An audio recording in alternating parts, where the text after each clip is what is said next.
Welcome to Student Connections, where students connect with their community.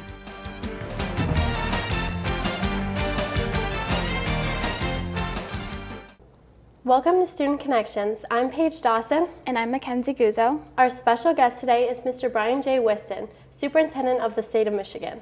Mr. Whiston is visiting Marysville Public Schools today and kindly agreed to share his vision for a world-class public education system with us. Thank you for joining us today. Appreciate the opportunity. Okay, so students are now starting their education before kindergarten with preschool and other programs. How are these efforts helping students? Getting that base foundation is very important. You know, the brain research, we know how the brain develops and at what ages. And really, the students and the brain development, really birth through age 7 or 8 is very key. Mm-hmm. Students can learn a lot during that time, and actually after that time, it's more difficult to learn. We still do learn, obviously, but so getting to kids at a young age is important. And so if we want to become a top 10 performing state, you know, I'm calling for all students to have access to 4-year-old and then eventually 3-year-old preschool for the parents that want to take advantage of that opportunity. Right. Intervention programs to assist all students, either academically or socially, have become a priority in Michigan. How does the Department of Education support these programs?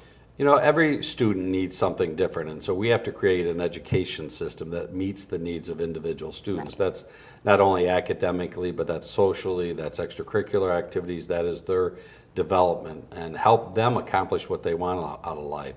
So we need support services, we need extracurricular activities, and we need to create an educational system that allows students to make choices K through 12 and let the student decide and own how they go through the system. They may want to do it traditionally, they may want to do some online, they may want to do some during college while they're still in high school. So let's create a system through CTE, early colleges, and other opportunities to meet the needs of all students. Mm-hmm. Of course. In the past, graduation rates were used to define success. Now, career and college readiness scores and closing the achievement gap take center stage. Why are these better indicators of success? Well, I think, I think there's a lot of indicators of success that we want to use. Graduation rates is one, because we want to focus on making sure every student does finish.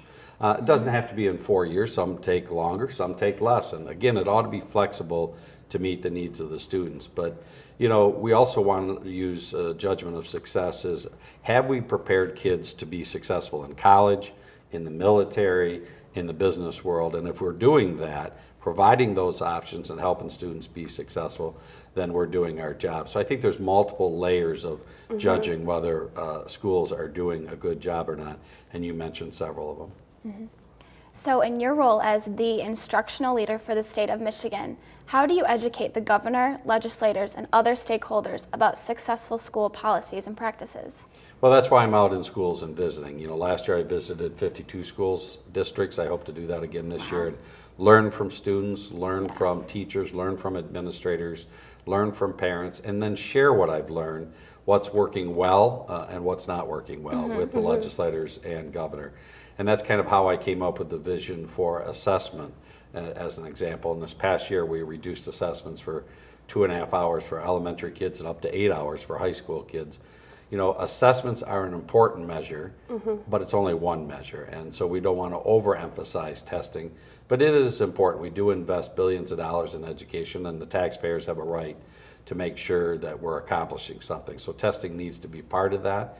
So I need to learn from you students, from your teachers, from your administrators, board members, parents, and then share that, what I learned, with legislators and the governor's office, so that if we want to become a top 10 state, we do need to do some things differently. We need to do some differently in the schools. We need the legislature and the governor to do some things differently. And if we all work together with the student at the center of what we're focused on, we can make it happen. Right, very nice. What is your favorite thing about being superintendent, and are we making the improvements that students need? So I think my favorite thing about being superintendent, and this is what I miss about being a local superintendent, is getting into the schools more. You know, as a local superintendent, I was in my schools every week. And so getting to know students on a personal level and, be able to root for them individually when they were in extracurricular activities, sports, drama, and those kinds of things. So I kind of miss that as state superintendent because I don't get to build those relationships. But what I do like about being state soup is creating that vision of, if we want to become a top 10 state, if we want students to have opportunities and choices, then I want to be part of creating that. So that's the exciting. Yes. Right. Well, have you enjoyed your visit to Marysville today? Very much so. I visited the elementary school, one of your elementary schools, saw some good things happening in the classroom. Got to read to a kindergarten class about mouse and cookies and milk, and then I got to give cookies to the kids, so that's good. But and also got the chance to talk to your board members, your administrators, about what they like about what's working and some suggestions they had about changing. And of course, school funding is a key issue to that, because if we're going to meet the needs of all kids, and if we're going to become a top 10 state, we need to invest in our educational system. Right. Somehow it's okay to spend 35, 40, 45,000 on a prisoner, but yet people argue about spending 8, 9, 10,000 on a student. Right. And so we need to change that conversation and invest more in our students. Yes. Well, thank you for joining us today. Appreciate the opportunity. We appreciate Mr. Whiston taking time to talk with us today. Please be sure to join us next time with another segment of Student Connections.